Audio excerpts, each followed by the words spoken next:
Assalamualaikum warahmatullahi wabarakatuh.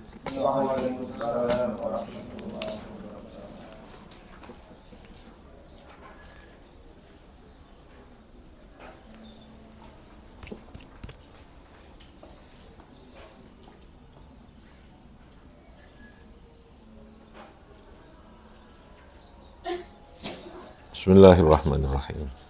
Rabbi shrah li sadri wa yassir li amri wa hlul 'uqdatam min lisani yafqahu qawli. Subhanaka la ilma lana illa ma 'allamtana innaka antal alimul hakim. Amma ba'd. Adabul muta'allimi lil muta'allimi adabun fi nafsihi wa adabun ma'a ustadihi wa adabun ma'a ikhwanihi. Sudah kemarin? Belum ya? Hah? Sampai?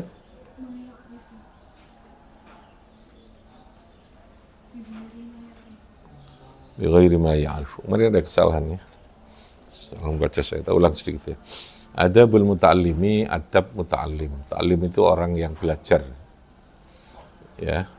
Kalau mu'allimun, orang yang mengajarkan. Lil muta'allimi, bagi orang yang belajar, murid santri, adabun utawi ono piro-piro adab fi nafsihi ing dalem awak dhewe muta'allim. Wa adabun lan ada adab ma ustadihi sertane gurune muta'allim. Wa adabun lan adab ma ikhwanihi sertane piro-piro saudaranya, teman-temannya muta'allim. Amma adabuhu fi nafsihi fakasiratun, anapun utawi adabnya muta'allim fi nafsihi ing dalem dirinya muta'allim iku fakasiratun moko akeh. Minha iku setengah saking kasiratun tarkul ujubi utawi ninggalno ujub. Ujub itu merasa dirinya hebat. Murid atau siswa tidak boleh punya sifat ujub. Ujub artinya merasa dirinya itu hebat. Wa minha lan iku setengah saking kasiratun at-tawadhu utawi tawadhu. Harus andap asor ya. Seorang murid, seorang santri harus tawadhu.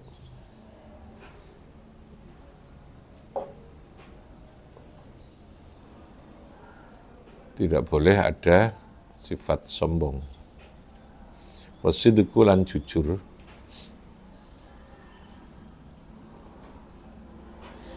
Entah waliyakuna mahbuban, supaya muta'allim tadi ini mahbuban, dicintai, mausuqan bihi, dipercaya sapa bihi kelan muta'allim. Jadi dari sifat tawadhu, sifat jujur itu akan melahirkan kecintaan, seneng, dadekno seneng liyane gitu ya. Dadekno seneng orang yang ada di sekitarnya. Wa minha lan iku setengah saking kasiratun ayyakuna waqiran fi misyatihi. Waquran itu menjaga diri, menjaga kesopanan, menjaga kehormatan diri fi masyatihi ing dalem oleh melakuni muta'allim. Enggak oleh santri itu dalam berjalannya begejekan, guyonan, ghadon tur halih wong sing meremake, yang memejamkan, menjaga torfahu ing pandangan matanya muta'allim. Torfahu ing pandangan mata muta'allim, anin nadhari saking melihat, ilal mukharramati maring piro-piro barang yang diharamkan. Ilal mukharramati maring piro-piro hal-hal yang diharamkan. Wa iyakuna lan yen ta ana sapa muta'allim iku aminan bisa dipercaya alama ingat sesuatu utia yang diberi sapa muta'allim utia kang diberi sapa muta'allim hu ing ma minal ilmi dari ilmu pengetahuan. Jadi tidak boleh melakukan hal-hal yang bisa mencederai, mengkhianati terhadap ilmu yang diperoleh itu. Fala yajibu moko ora menjawab sapa muta'allim bi ghairi ma ya'rifu kelawan sesuatu yang bukan yang tidak tahu bi ghairi ma kelan saliyane barang ya'rifu kang mengetahui sapa muta'allim. Nah, itu perilaku atau sikap murid yang harus yang harus dimiliki gitu seorang santri dalam proses belajarnya, baik itu etika terhadap dirinya, etika terhadap gurunya, etika terhadap teman-temannya itu. Jadi sekali lagi sama ya, keberhasilan itu ada faktor yang sifatnya rasional, ada faktor ik. Nah, adab itu faktor ik ya. Kalau faktor yang rasional itu ya ikhtiar lahiriah itu, belajar sing tenan, mau mencatat, mau memperhatikan, itu faktor rasionalnya. Disiplin ya, mau membaca, itu rasionalitas yang berlaku pada proses seseorang dalam belajar. Sing dadekno sukses itu diantara di situ, rasionalitas. Tapi itu tidak cukup, sehingga diperlukan faktor ik-nya. Nah, faktor ik itu diantaranya adalah adab. Adab. Ada ibadah, ada doa, ada adab, macam-macam itu. Karena sekali lagi, Allah tidak terikat oleh hukum yang berlaku pada kehidupan ini. Hukum alam, hukum sunnatullah itu tidak terikat hanya itu gitu ya. Untuk mendapatkan ilmu itu, untuk seseorang dapat ilmu itu, sunnatullahnya belajar, tapi untuk Allah memberikan ilmu tidak kudu lewat belajar tok. Gitu ya. Paham ya? Untuk orang kenyang itu sunnatullahnya ya makan. Tapi berarti Allah tidak bisa menciptakan orang itu menjadi kenyang tanpa makan. Paham ya? Karena Allah tidak terikat oleh hukum alam yang disebut dengan sunnatullah atau hukum alam itu. Hukum alam itu di dalamnya ada hukum sosial, ada hukum yang berlaku pada semua proses perubahan, pergerakan, proses terjadinya kehidupan pada alam semesta ini. Nah, hukum itu untuk memberikan kepastian apa yang dilakukan oleh kita, gitu loh ya. Menungso ini biar ada kepastian, maka ada hukum itu kan ketetapan. Tapi apakah itu merupakan hal yang mengikat pada Allah? Tidak. Paham ya? Itu pilihan, tetap jaiz. Sehingga Allah bisa menciptakan sesuatu di luar apa yang tersirat pada hukum alam. Itu yang namanya mukjizat itu. Ya. Nabi Isa bisa menyembuhkan orang tanpa melalui pakai obat. Tidak menggunakan hukum yang berlaku pada hukum medis, cukup diusap gini, sembuh dia. Ya. Sebabnya tetap ada, mengusap. Karena Allah menciptakan sesuatu pasti ada sebab. Sebabnya mengusap. Tapi sebab ini kan tidak umum. Yang umum, yang lumrah, yang berlaku pada hukum, pada kehidupan orang dalam hal nambani wong, dalam hal medis ya, pasti ada obatnya, gitu ya. Ono ilmu diagnosa yang harus dipenuhi dan seterusnya itu. Sekali lagi karena Allah tidak terikat oleh hukum alam. Yang terikat itu kita, gitu ya. Ya, yang terikat itu kita. Karena Allah tidak terikat itu, maka tetap kemungkinan Allah memberikan ilmu dengan cara yang tidak biasa berlaku pada itu tetap ada. Nah, itu digabung kan, itu ya. Digabung dipadukan, diintegrasikan, jalur-jalur ini tadi tetap dipakai semua gitu ya. ya di hybrid lah istilah kamu di hybrid, digabung. Yo belajar sing tenanan, yo ndonga sing tenanan, yo adab sing apik sing tenanan. Itu ya maksudnya. Sehingga jalur ini memperkuat terhadap keberhasilan yang kita harapkan. Ndonga tok ya tidak bisa, nah itu salah ya. Kalau orang hanya melalui hukum alam tok bisa mesian. Memang itu hukum yang dilepas oleh Allah untuk siapa saja. Paham ya? Wong angkate kepingin warak kotengnya terus mek ndonga tok wiritan tok ya tambah lesu. Ya. Karena jalur-jalur yang di luar jalur normal itu, jalur hukum alam itu kan hanya sekali-sekali Allah. Karena kalau itu sering terjadi, ya akan mengganggu terhadap sistem kehidupan kan. Ya nek sering-sering lalu kemudian wong gadek mangan terus warak, sakno sing dodol sego kan. Mulai cukup maca donga apa langsung warak gitu ya. Sekian kali langsung warak. Akhirnya sing gak payu sapa? Dodol sego. Kata sego gak payu, wong masak apa wong tandur pari ora payu parine polahe wis akeh wong ndonga tok gak mangan, gak pangan sego kan gitu ya. Makanya terjadinya hukum sesuatu di luar hukum alam yang ada namanya khariqul adah itu terjadi secara khusus untuk menunjukkan bahwa Allah itu tidak terikat itu, gitu lah ya.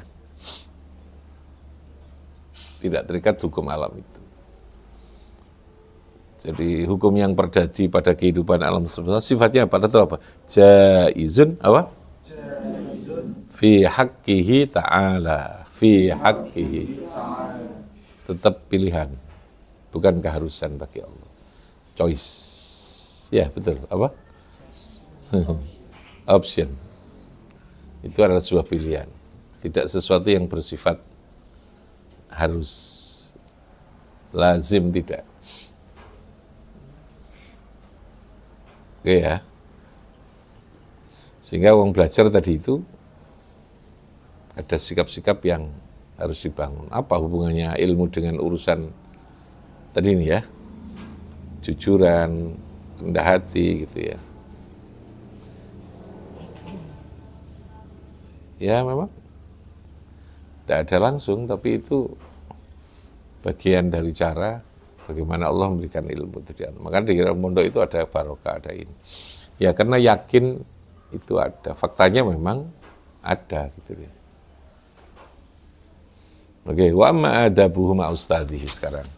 Adapun adabnya muta'allim ma ustadhihi beserta gurunya. Faminha ayya'taqida anna fadlahu akbaru. Bahwa guru itu tetap punya kelebihan yang lebih besar min fadli walidayhi alaih, dari keutamaan atau fadl pemberian yang diberikan oleh kedua orang tua kepada dia. Annahu yurabbi ruhahu, karena guru itu mendidik ruhnya. Ya. Jadi dalam hal fadl itu kelebihan, anugerah gitu, kalau diterjemahkan pas itu artinya apa? Anugerah. Jadi orang yang mengajarkan ilmu, istilah kita namanya guru, kiai, ustadz, ya. Yang mengajarkan ilmu namanya muallim. Apa namanya? Muallim. Muallimun itu bahasa aslinya. Lalu penyebutannya, gelarnya namanya ustadz. Ustadz itu berarti sudah di sekolah-sekolah ngajar yang kiai, kalau di Indonesia ada kiai, ada itu. Nah, seorang yang mengajar atau muallim itu, apapun dia namanya, itu oleh Allah diberikan afdholiyah secara khusus. Yang melebihi afdholiyahnya orang tua kepada kita. Ya. Jadi, kamu ini duit keramat, mulang pada anak itu punya keramat secara otomatis. Pada murid. Keramatnya dari mana? Ya dari ilmu itu tadi. Ketika kita mengajarkan ilmu apa saja loh ya.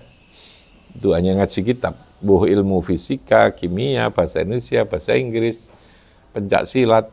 Ya. Opo wae ilmu yang bisa membangun kehidupan. Untuk menjadikan orang menjadi baik. Maka ilmu itu punya akromiyah. Wong sing ngekekno ilmu, yang memberikan ilmu juga punya akromiyah, punya afdoliyah secara otomatis. Otomatis. Gak usah kita minta gitu ya. Murid itu gak usah kita paksa menghormati kita, otomatis ya dia akan menghormat. Asal memenuhi standar guru sing tenanan ya. Dia akan menghormat. Dia akan patuh. Ya kan tadi saya katakan ilmu itu sendiri adalah power. Ilmu itu sendiri adalah power. Dia punya kekuatan yang diberikan oleh Allah untuk bisa merubah, mempengaruhi, mengendalikan kepada orang lain. Dan itu jauh lebih kuat ketimbang kekuasaan atau power yang bersifat formal. Ya, power. Makanya di sini dikatakan murid harus meyakini. Itu dulu, kita yakinkan. Dan tidak usah kita paksa untuk yakin, mereka sudah koyok itu langsung bentuk diri. Kita ini kan tidak pernah mendoktrin ya anak-anak untuk bagaimana bersikap dengan seorang kiai, dengan ustadz, dengan guru. Tapi alhamdulillah itu muncul sendiri akromiyah itu. Tidak perlu kita paksa, yo, kamu kalau ketemu saya harus menghormat. Dulu harus cium tangan, tidak perlu begitu. Itu otomatis ya, akromiyah itu.